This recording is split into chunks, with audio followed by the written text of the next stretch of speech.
Good evening. My name is Thurman Greco, and this is Let's Live with Thurman Greco, an educational TV show on Channel 23 in educational TV, Woodstock, New York. And of course, we've got our favorite guest today, and we have not had her visit us in a while, so we feel especially fortunate. Thank you. I'm Fiona, or Suzan Saxman. I have many names. Can't figure out what to call me sometime. And I am what am I? I'm a clairvoyant.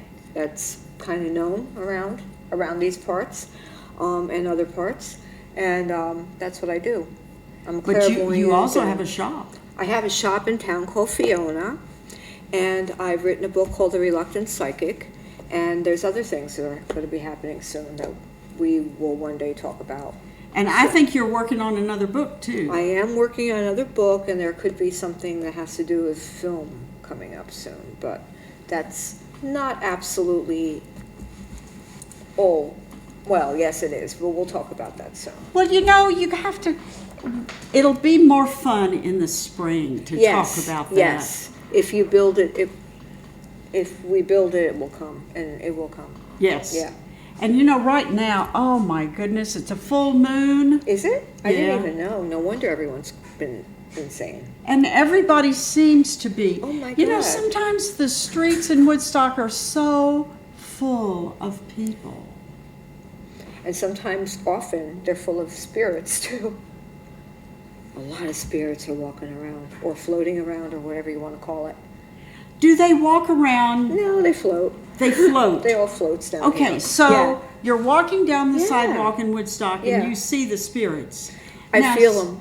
I You don't see feel 'em. them. Mm-hmm. You feel them. Now, Yeah. if you're walking down the sidewalk in Kingston, do you also feel the Yes, spirits? it's very old and historical, but here, because it's a hometown for me, I kind of sense it more. I tend to walk with my eyes down a lot of the time, and people think I'm very snobby, because I don't like to meet anyone's eyes, but I'm definitely aware of what's around me. I'm like that in a lot of places. Do the spirits ever come up to you? No, I kind of put a little bit of a barrier up around me that they don't really come to me, but I sense them. Animals, people, all kinds of things. Do you think that when you're walking down the sidewalk and there are these spirits, do you think they're waiting for you?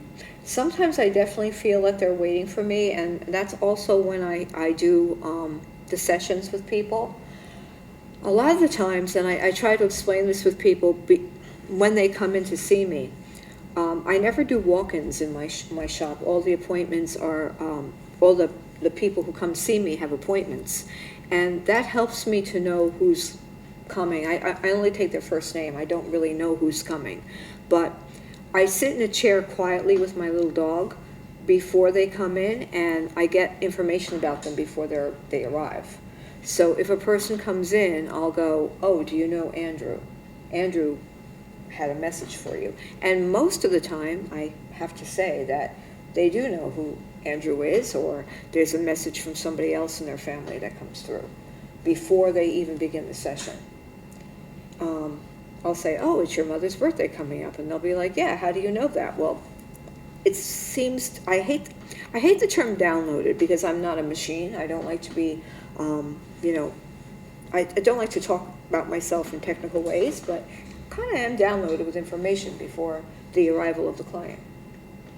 Well, so but you walk to your shop Yeah. before the people Yes, actually come. and I get information about them. So like as an you're hour walking before. along as Yeah. well. Or I'll be going to work, and I'll get, okay, the person coming today has a dead brother. Sure enough, they have a dead brother. I mean, that's how it works for me. I get the information beforehand. Now, I can't say I'm 100% right all the time. There are some times when it's completely wrong, but it's usually not. Is your shop open to anyone? Yeah, anyone can walk in. Okay. Except when I do readings, I lock the door. Okay, so that's how that works. Yeah. So if somebody wants to come in and shop, Yeah, they can. then they can come. What are the hours? The hours are when I want to be there. Actually, I'm only just closed on Tuesdays, but I'm usually there from 11 o'clock till about 5 every day. So here in Every the winter, day. you're staying until dark. Yeah, pretty much. Until I get, like, if it's really dead or the weather's really bad, I'll just go home. Yeah. I'm the only one that's ever there, except for Ghost, my dog. My dog's name is Ghost. Okay. And then as you walk down the street, you see this energy, or do you feel it? I feel it, but one thing I wanted to talk about today is, a lot of us have been under the assumption our whole lives that the spirits are so far away, when actually they're right here. And that's something I try to tell people. They don't really need me to communicate with their loved ones. Nobody needs anyone to communicate with their loved ones. They're right here. If you talk aloud to a person, the words make the bridge between this realm and the next. If you have a picture of them out, they always want to be remembered. Everybody who has passed, whether it's a dog or a person or a cat or any creature, they want their picture out, they want to be talked aloud to, and they want their name mentioned. And I think that's one of the importance of having monuments and gravestones in cemeteries. They want their name called upon. They want to be remembered. And through years of doing this, and we're talking about, like, I've been working with spirits for over 40 years, they're just energy, they're electrical energy. And that's why such a little thing, like so often a light will flicker. And people think, well, why can't they do more than just flicker a light? Because it takes a lot of energy to flicker a light if you're in a different realm. I mean, we have trouble making phone calls from one place to the next. Can you imagine being in a different realm, a different reality, and trying to reach somebody? Right. So flickering a light, or flickering a Christmas tree light, or, nowadays they can come through with cell phones very strongly. Computers, flickering of lights, tapping. We get chills sometimes, and it's not because it's scary, it's because they use our life force to come through. That's why they're taking the warmth, and that's why our little hairs stand on end, or we get goosebumps, because they're using us, the living physical body, as a battery to warm them, to like a battery to make them stronger. Right, for the strength. For the strength to come through, because it's very hard to communicate from one. Actually, I'm saying it's hard when actually it's not profoundly hard, it's just maybe a little difficult sometimes. I mean, I do it every day, so it's like, I'm tired a lot, honestly. It's tiring. Is it tiring because of the message? No, it's or is tiring, it tiring because of the because physical. Of the human? It's tiring because of the physical body. The human. Yeah, when I first started doing the readings, like 100 years ago, when I first started, when I was in my 20s, I had drastically low blood pressure. My blood pressure dropped to the point that I would go to doctors and they'd be like, I don't know how you're even walking around. Of course, the doctors at that time didn't know what I was doing. They had no idea. I was a clairvoyant, and I was working with, communicating with dead people all the time. They were like, I can't imagine how you're even walking around with blood pressure this low. Strangely enough, recently I've developed very high blood pressure, just in the past 6 months. And I think that might have to do with what I'm doing too. I don't know how that happened, but Are you taking medication? yes. And they look at me quizzically like, how can you have high blood pressure? I think maybe it's because I'm so much in the other realms. I don't know. But I really don't get sick ever. That's wonderful. But I'm really tired a lot. I'm tired, but I don't sleep. It's like the physical body to me is like an afterthought. I'm so much in the spiritual realm. I'm so much in the outer realms. I sometimes forget about the physical body. Tell me about your insomnia. Oh my God, there's no dreams anymore. Dreams are gone. And at night I'd lay there and I'm getting like constant like flashes of other people, other times, it's tough. I don't sleep. So when you don't sleep, it's not like you're bored. Oh, I'm never bored. You have. I'm visited, there's constant voices. If I went with the currents of voices in my head, I'd be constantly awake, but I kind of block them out. I sleep with my dog. Do you have, I'm wondering, I have clients, I have a lot of people who contact me and they don't contact me because they have insomnia, but they always discuss it. People with insomnia are always telling me that they have insomnia. Interesting. They probably have a lot of spirits that are trying to communicate with them. Well, I believe that. And it's hard to bring that up to some people, I think. And so they tell me about the insomnia. And so I begin to ask them questions about, say, as a matter of fact, I may be working on a book about insomnia because there's a lot of things you can do. I'm wondering, is your sleep space quiet? Yeah, it's quiet. I do sleep with 2 cockatoos in the room, but they're asleep by that time. Do they help you sleep? No. No, they don't. Not at all. They're very loud birds and they're very temperamental, but they do go to sleep at night. Where did you get those birds? Cockatoos, I rescued them when they were babies from a bird nursery that was going out of business. Oh my gosh. And I've had them for over 20 years. And I don't believe anybody should have birds.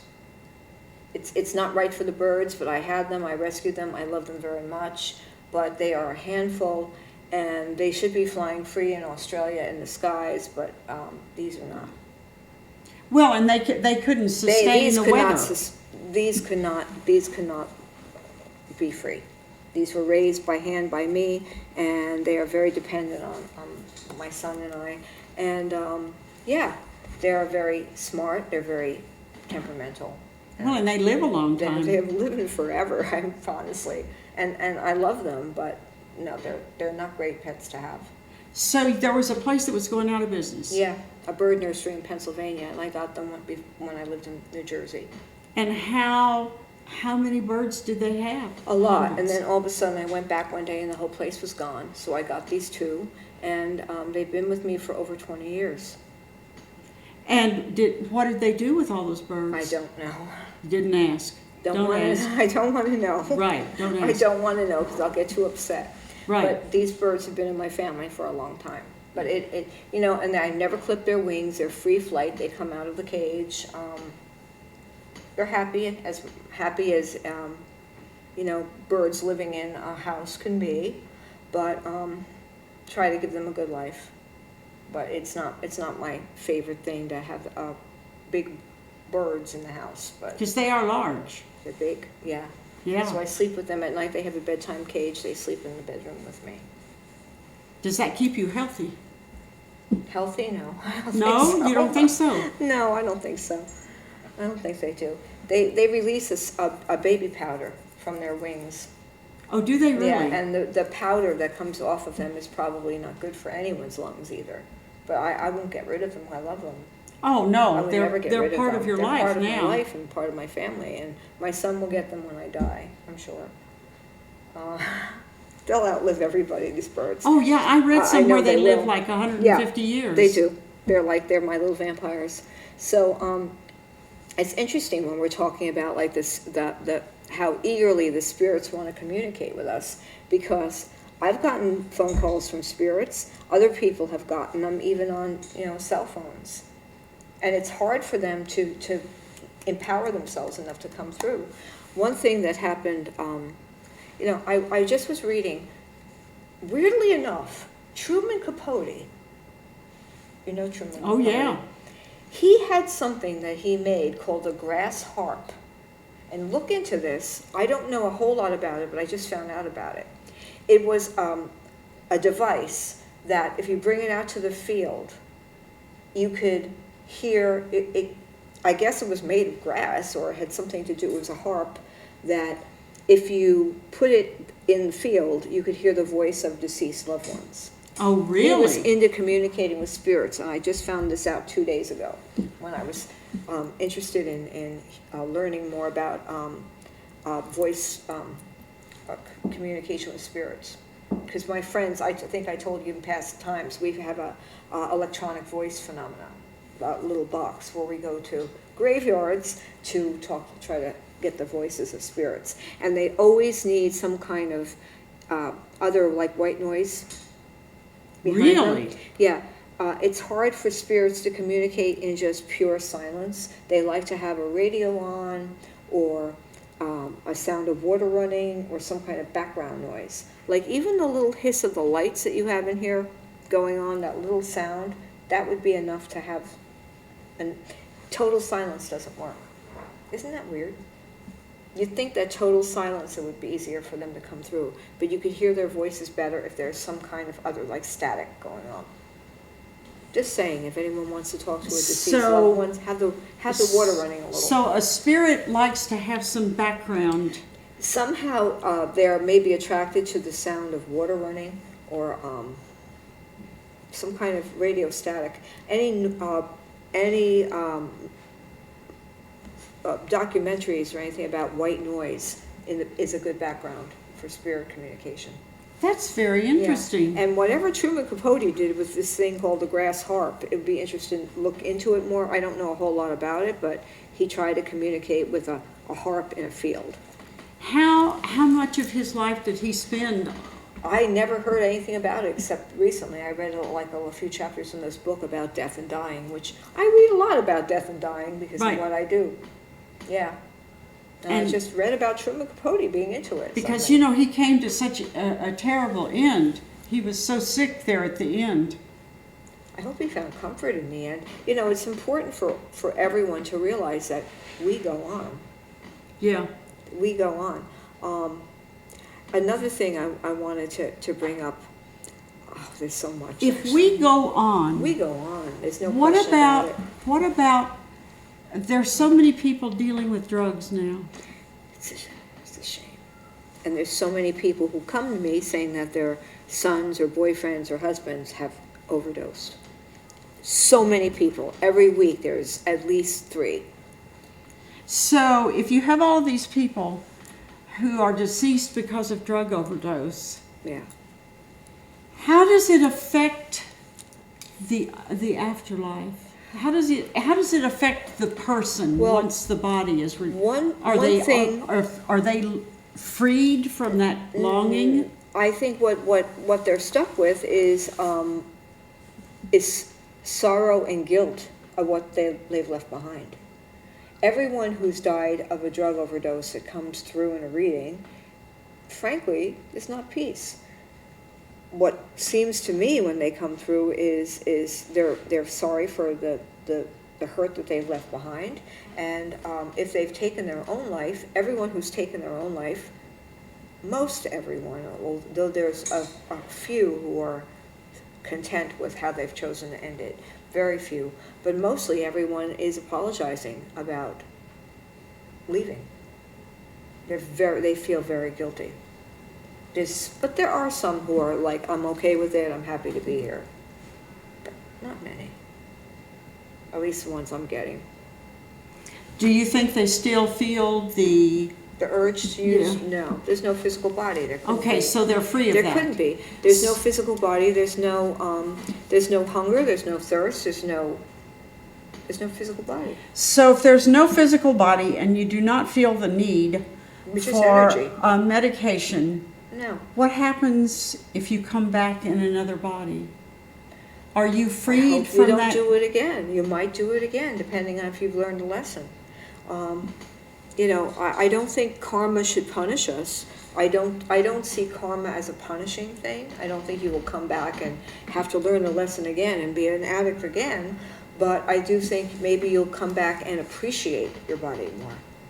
Maybe there'll be a need. Maybe you'll come back and be super, super into that theory that your body is a temple and not want to poison it and want to be like really athletic and really, eating the right things and being pure of what you're putting in. If you're really into your body is a temple, then the thing to do, if you have that question, is to ask that person, you know, if you can get yourself into a conversation with that person about their past lives, Yeah. to see if you could find out. Yeah. I mean, there are some people who come to me that are so, you know, it's a whole timeline thing again. Everyone I see them in dimensions of past, present, and future. Past lives, for some reason, and maybe it's because I've been doing it a long time and I'm older now, I see past lives like a movie flashing by with them. It's almost effortless. A man sat down with me today. He's a masseuse that lives in Poughkeepsie. He sat down with me. I saw him as a soldier battling in World War II. And he had a German Shepherd run on the field with him. And I said to him, you have a connection with World War II? I said, you've ever been in the war? He's like, no. He's like in his late 50s. He's very much of a pacifist, and he's very spiritual. But I saw him on the battlefield of World War II. I think it was Flanders Field or something in France. And shooting people. And this all comes so fast to me. And I think maybe that's why he's a healer in this lifetime. Because he was such a, you know, a soldier in another. But that dog came flying by. I've also learned, as time has gone by, to say even the most outrageous things during readings. And that's what I'm known for, by the way. Because a woman came last week, and she's sitting across from me. And I couldn't ignore this. She came, she's a mother, and she's got kids and all this, but as I'm talking to her, I see, not with my eyes here, but the eyes up here, there's a turtle. And it's flying flat at me. It's a tortoise. And it's flying repeatedly at my eye level at me. Little flipper legs is coming. And so I'm thinking, turtle. I'm not going to mention the turtle because it's too weird. And it's flying right at my head. So finally I said, excuse me. I said, did you ever have a turtle? And she went, that's Shelley. That's Shelley. Oh, we love Shelley so much. Oh, wow. I wanted just to cry right then and there. Apparently her and her son had Shelley for like 17 years, and Shelley recently had died. That turtle demanded to be noticed. That turtle wanted us to know that he was still around, or she, that's whatever it fabulous. was. And it was so interesting because everything in me was saying, don't mention the turtle. Don't even talk about the turtle. That's floating right in front of your eyes because that's too weird, isn't it? Yeah. It was weird. But I mentioned it, and she's like, it's Shelley. Well, you know, people, you know, they talk about their dogs and cats. Yeah. Why not the turtle? The turtle, and it was so funny because he didn't come like in a subtle little way. It wasn't like just a little flash of like a turtle in an aquarium. It was really like bold. It was, if that turtle could have had a tambourine and a little drum and was marching right at my head, it would have. That's how it was going to get attention. It certainly did, and it certainly goodness. did get attention. Do people ever come to you and say, I want to find out about my animals? Where are my animals? Yeah. The animals usually always do come through. Even the ones that made a bad end.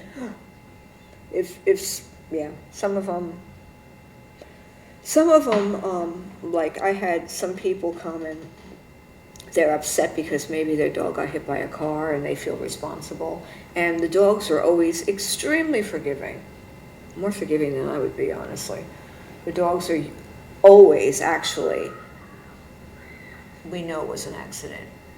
We forgive you for opening the door, you know, allowing us to go out. You know, animals, They're forgiving. that's what they do. They're better than we are. Yeah. I know they're better than we are. You know. Of course, my humanity in me is like, oh, that stupid woman let the dog out in the road. I'm judgmental. I'm a Capricorn. I can't help it.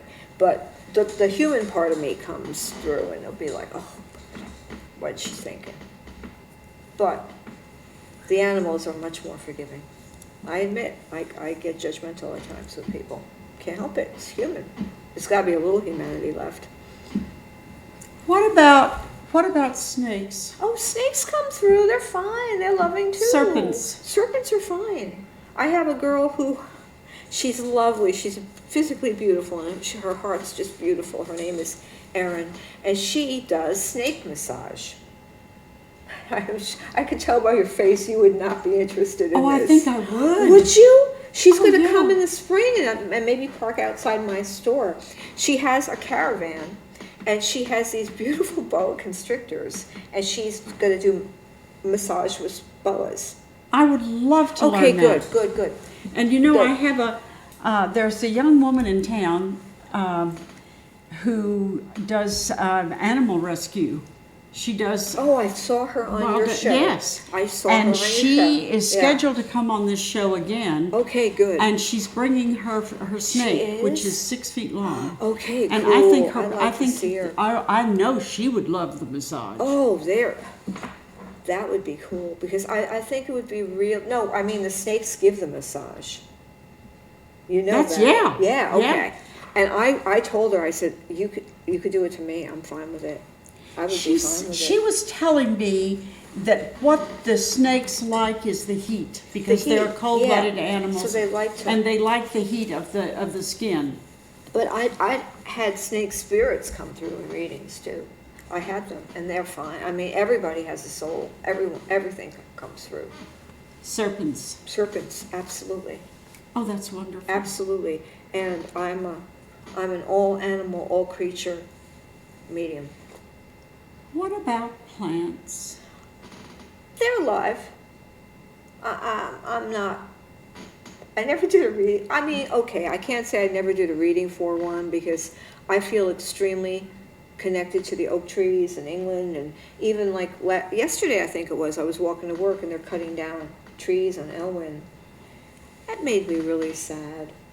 I don't like that, but I never did a reading for a tree, except for the oak trees in England, which are ancient. There are oak trees in Sherwood Forest that are thousands years old. The 1,000 problem we years old. have in Woodstock with the trees is that we've had some climate changes. Okay. So that's the why they trees are died. sick. Okay. And then we've got all these houses that are in the Yeah. midst of, and then when the trees fall, then they destroy the house. It's a big mess. Well, And- I can't stand when people cut down trees because it ruins their view.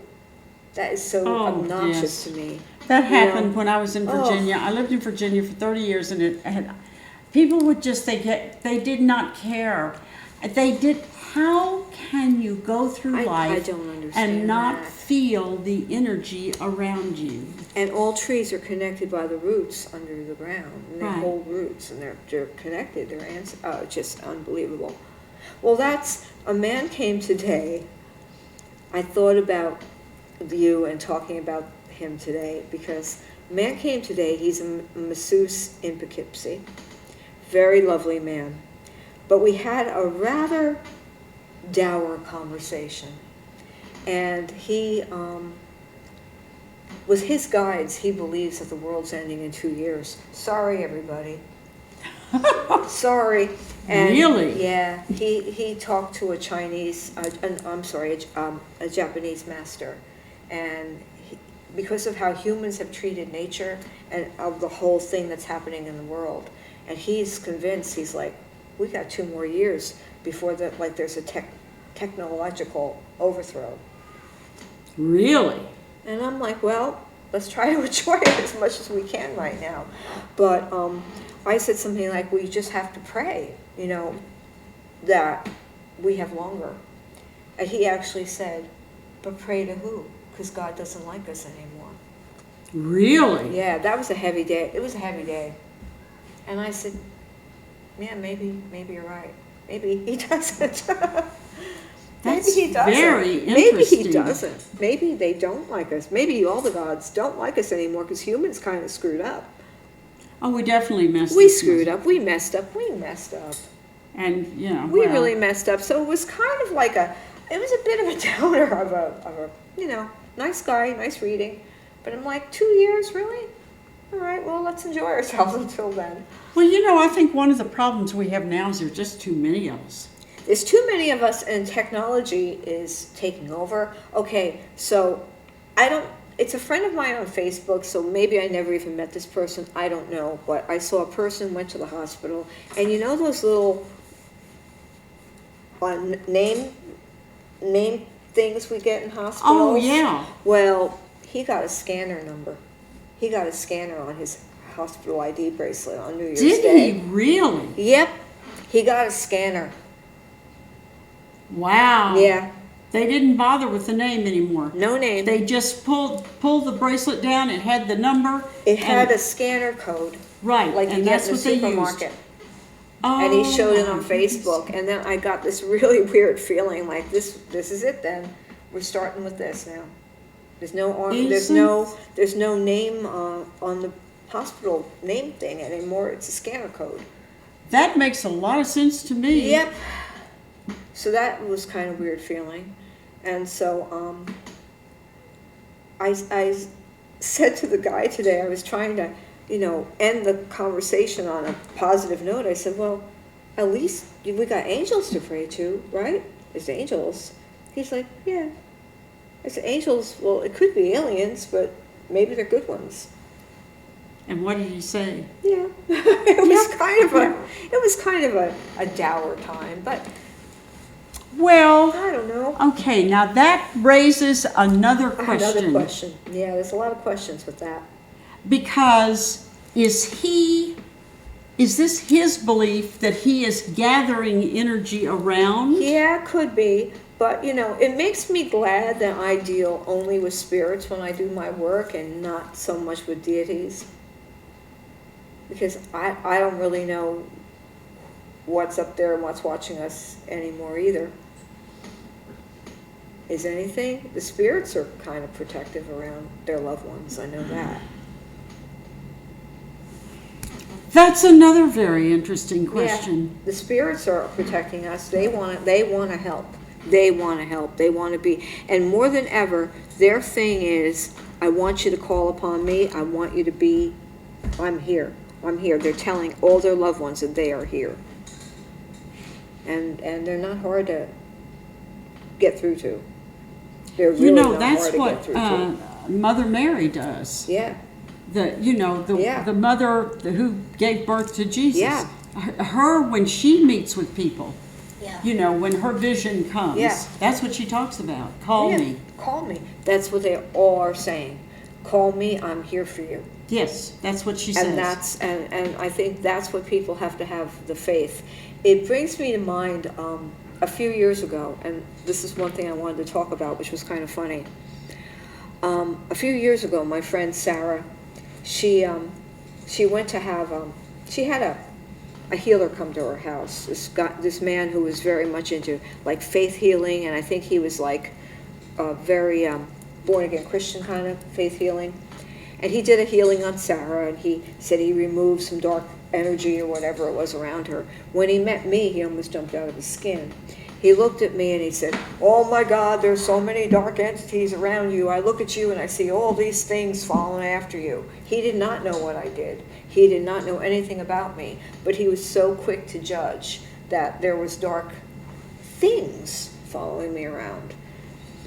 And I looked at him and I said, he's like, you've got demons. You have to come to my church so we can perform an exorcism on you.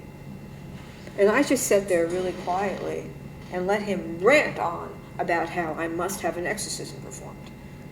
And finally I said, and it was amazing how calm I was, I said, why do you think they're demons? Maybe they're angels. Because I knew that they were spirits.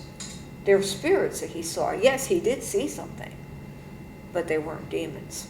He didn't understand. He did not understand, and it blew his mind away.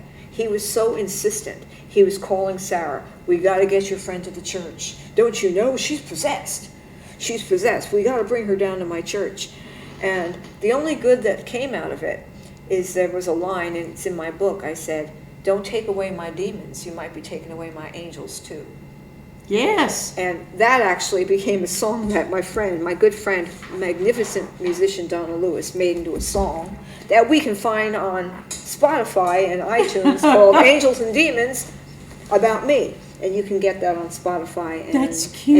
and iTunes, called Demons and Angels. But that was the tagline. Don't take away my demons, you might take away my angels.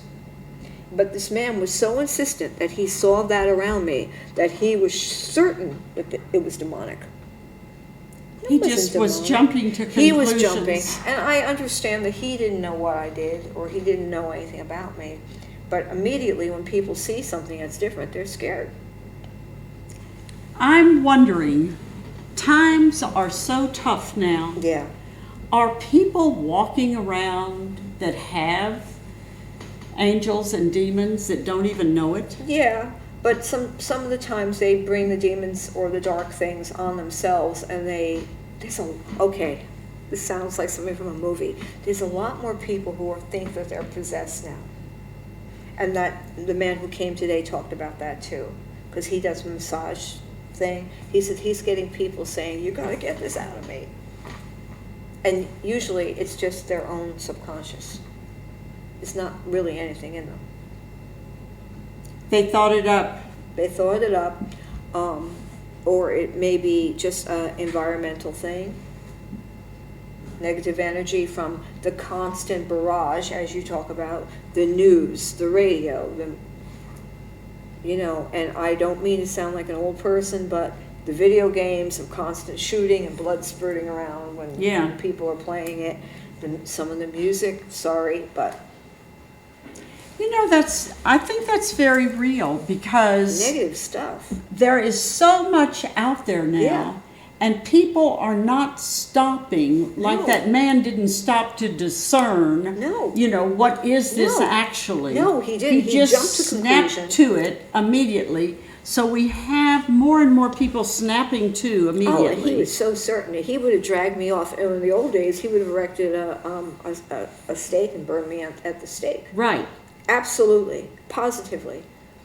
And one of the reasons that I think people act this way is that, and of course you don't want to just keep, blaming modern technology, but what used to take maybe hours. Oh, it's right there now. It's right there We get instantly. news constantly, and some of the news might not even be true, but we're getting it. And who cares? Who cares? It's just an event. Let's make an opinion, go with it. Well, I think right now, and I told this man today, I said we have to keep in our own little pods right now.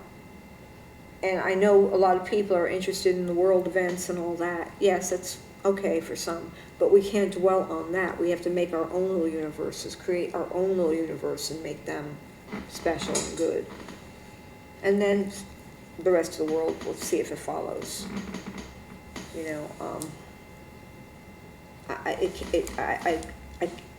I have good survival at this point, I wish, well, maybe the guy will come back. Or maybe you can go within and just to answer the question. We have so many people on our planet. There's too many. Absolutely There's too many, and it's dirty. And they're angry. And they're angry people. And they are afraid Yeah. that it cannot continue. No. The guy said 2 years. Yeah. But it really cannot. I'm not going to say. No, it can't. It can't. And it's okay. To me, I'm not afraid if it does happen or doesn't happen. I'm sorry about it, but I'm not surprised if it's true.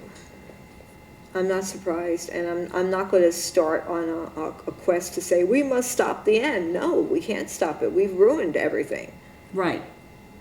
So if we do destroy it, Yeah. if we pay attention, there's a guy by the name of Attenborough who's British. Richard Attenborough. Yeah. He's amazing. Yes, he is an There's amazing David person. Attenborough. David Yeah. Attenborough. There's Richard. And I think it's David he Attenborough. believes that if the yeah. humans all floated away, the planet would be in really good 100%. shape. I'm with him 100%. I'm with him 100%. The energy would humans- have been much better. Would be much better. Some people here, they don't want to be here, so they should just leave. Yeah. They just should leave. There's so much hate and anger and all that. And then, of course, there are people who get I don't know if anger and hate are addictive. Yeah, they are. Sure it is. They are attracted to those things. And so they're not concerned with good. Yeah.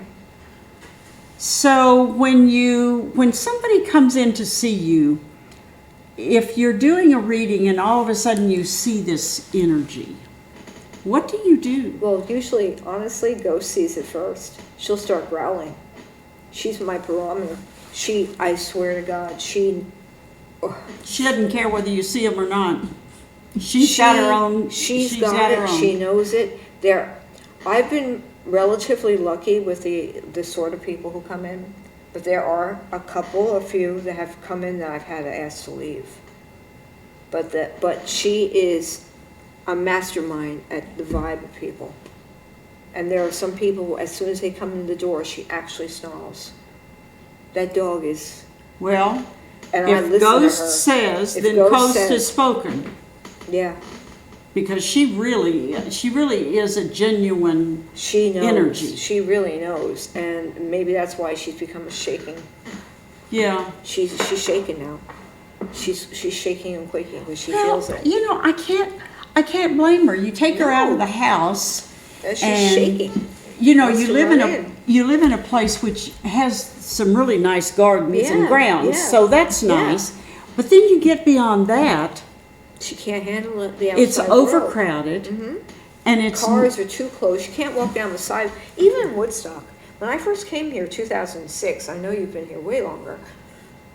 Used to be there weren't big trucks coming through town. right. Were there? No. No, We can't even fit on the sidewalk anymore without the trucks coming. and there's no chance of anybody building a sidewalk. No.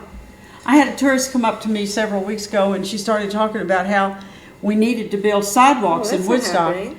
And I just said to her, I said, listen, lady, you've come to the wrong person. They're not going to listen They're to not me. going to do it. Of course they're not. And I mean, she cannot walk down the sidewalk. Like I could. I know I can't say anything about anything because I make myself invisible when I walk through town. Yeah. I really do. I just don't look at anybody. It's like don't see, don't hear, don't do anything. Just You know, I think people do make themselves invisible. I absolutely know how.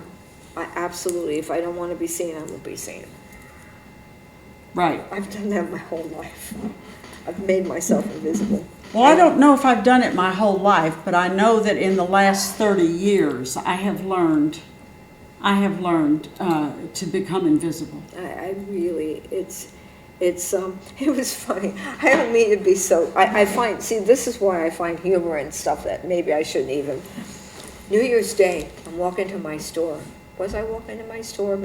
It was New Year's Day. I'm walking, and I wanted to say Happy New Year's to people. I wanted to. And I'm walking down the street, and this woman who works at the laundromat comes out, and we look at each other. I go, Happy New Year's. And she looks and she goes, feels weird, doesn't it? I'm like, yeah. I said, something's going to happen. And she goes, yeah. I'm like, Happy New Year. It was like two cowboys meeting at a saloon going, you all right? You know, we're going to draw a rifle on each other. And it was really weird. We kind of nodded at each other, sadly. And it was so weird feeling. She's like, feels like something's going to happen. This woman had no like psychic ability. She wasn't any. She's a lovely woman. She works at the laundromat. But we kind of like looked at each other and went, "Don't feel right, does it, partner?" It almost felt like an old Western. And the way we talked, it was really weird. And then she went her way, I went mine. I'm like, that was the weirdest exchange of a New Year's greeting. Well, you know, people are coming to town weird. and they're bringing the energy. The New York people? I don't know where they're I don't coming know where from. they're coming from. I don't know. I used to think that they were coming from, say, Brooklyn or whatever. Yeah, there's a lot from Brooklyn. But if you look at the license plates, it's everything everything under the sun. It just feels, it's not bad. I guess we're more, weird word to use, more protected here where we're living. That's what I've always felt about here. We're protected in a strange, like, Brigadoon-like bubble. Yeah. You know what I mean by Yeah. that? It's like it's different. It's cut off. Once we go into Kingston, it's not there anymore. But there's still an undercurrent of weirdness, Yeah, and that's exactly why they want to film up here. yeah. Because of that weird feeling. But you know, so much of what shows up here, or of who shows up here, Yeah. are coming from other places. Yeah. But I think when they get here, they're looking at people and they're seeing themselves. Yeah. So they haven't really gone anywhere. It's a cute town, but they It's a haven't cute really town. gone anywhere. No. Well, they're supposed to be, and I think we talked about this before, ley lines and meridian points in the ground. Magnetic energy that's here. Feels it. I feel a little different when you get to the center of town, where they do the drumming on Sunday. I know people think it's just drumming, but drumming ignites energy. It ignites trance. It makes things happen. It brings stuff up. It's not just mindless drumming. That energy there in the circle of town is pretty potent. Well, if that's the case, maybe they ought to do it more often, They should do it, constant. like every day. It's a good thing. It's a good thing to drum, but they have to do it with intention behind it. That drumming is as strong as prayer. This isn't me saying it. Something just jumped in. How could we encourage drumming, the drum circle, more than once a week? I mean, right now, everybody's happy to come on Sunday, but... Yeah, maybe they'll do it Saturday and Sunday on nice days, but I guess we'd have to start a new kind of drumming circle. A shamanistic drumming. Maybe that's what we should. I have no idea. Something else to bring out more of the mystical people to drum. The mystical people. Sounds like another tribe. It kind of is. Yeah. To get together in some kind of unity. I can't believe I'm saying this because I'm so solitary. But maybe that's needed. Well, you can be solitary, you can be But there's power in together. unique, but we're being overwhelmed with other energy. Yeah. Oh, it's so strange. I actually went to church on Christmas Day. Did you really? Where Yes. did you go? The Reformed church right in town. And Was it's it still pretty? standing. Yes. It's still standing and I didn't explode. It's the first time I went to church since I was in England. Yeah. Did you like it? Yeah, it was nice. It was Christmas Day, and I went in there, and it was fine, and it was nice. It was beautiful. I went alone. I just ran. I said it was funny. It was like 10 to 10, and I was like, I didn't know even when the service started, and I was like, I must go to church. And I literally ran there. It was like 20 degrees, and I ran to church. And I did it. And did she give a sermon? Mm-hmm. Did you like it? Yes, it was nice. You know, I have not met the new pastor. She's very nice. And she saw me, and she's like, oh, you're new here. I'm not sure I'll ever go back to church, but it was nice on Christmas Day. But it was a big event for people who know me. They're looking at me going, you went to church? Yes, I did. I went to church on Christmas Day. It Well, felt yeah, really why good. not? Yeah, why not? Give it a little bit of a extra oomph there, just in case. Yeah. Yeah. It's good. It was good. I was thinking if you had gone in the other direction, you would have ended up at the Episcopal Church. Oh, yeah? Yeah. Oh. If you had gone Oh, to the... that one. Yes, I didn't go Ephraim. that one. I went to the one that's center You went of to town. the old one. I It went to the has old a one. beautiful Yes, sanctuary. it does. It does. I liked it. Yeah. That's why I went there, because it was, yeah. You know, I worked in that building for so many years, and we were there, you know, every week, and I never really made it into that sanctuary. Yeah, it was nice. It was nice. I felt I wanted to do something Christmassy. And that was as Christmassy as I got that day. It was Well, nice. hey, that's enough. It was something, and it felt really good to be there. Yeah. But it's, I don't really agree with a lot of the stuff, but, you know, I was there. Well, I mean, God's God, and gods are God, and it's all part of a big plan, and we're all there, and we're alive, and that's fine. you know, one of the things is the energy that surrounds us Yes. is so different Yes. that it makes you kind of want to reach out for something. That's what she said. Anyone, but one of the sermons that she spoke about is anyone who's here must be searching for something. And I felt like, yes, there's a need for light, because, you know, we are so surrounded by dark in so many ways nowadays. So that's what I felt. Were there a lot of people there? No, unfortunately, no. No. You know that building, 16 building- something, no, 1780 something it was. that building is so empty. Yeah, it's very empty. Yeah. So I was really glad I went. But yeah, it was interesting to do that. Do you ever have anyone who comes as a part of a religious pilgrimage in any way? Well, I've had people who are all faiths. A pilgrimage to just come to meet me, or to come up to Woodstock. Just to seek. Yeah, every day, everybody. That's why they come. They're not really coming for...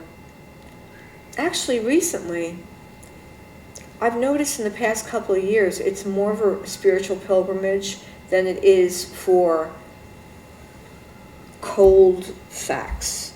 It's not a seeking of what job should I do, or where should I go, where should I move to. It's more of what should I do with my heart, and how can I be closer to God and spirit. It all seems much more spiritual than it used to. It's like people are seeking more. Do we know why? Maybe because of the state of the world. And it's so important to stress that, you know, it's not the end. Maybe in a way it's the end of the world as we know it in some ways, perhaps, but it might not be. But it's that the spirit and the soul goes on. Energy cannot be destroyed. We will go on. Physical body or not, doesn't matter. And I think that the fact that I deal only with spirits, that I'm a spiritualist, is what's important. That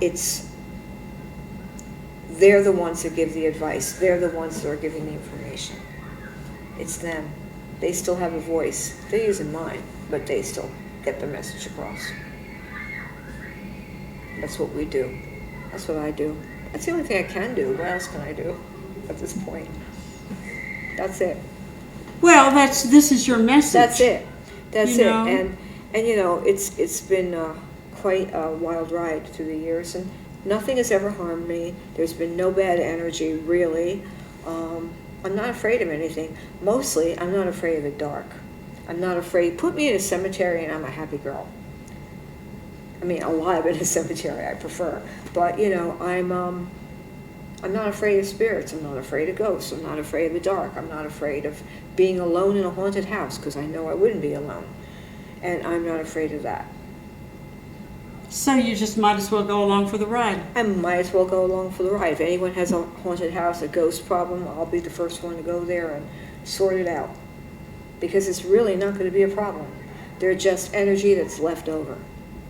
It's leftover energy. And some of them are like hurricanes, some of them are like gentle breezes, and some are just like a kiss. It's not a problem. Everybody wants to be remembered. Everyone wants their birthday. Everyone wants their birthdays remembered. You know, a therapist who comes to see me told me that the reason that people have birthday parties is that normally humans get very depressed around the time of their birthday. So the whole idea of birthday parties were made to make people feel better about their birthdays. Oh, man. Yeah, it's natural for a person to be depressed during their birthday. So they started having parties.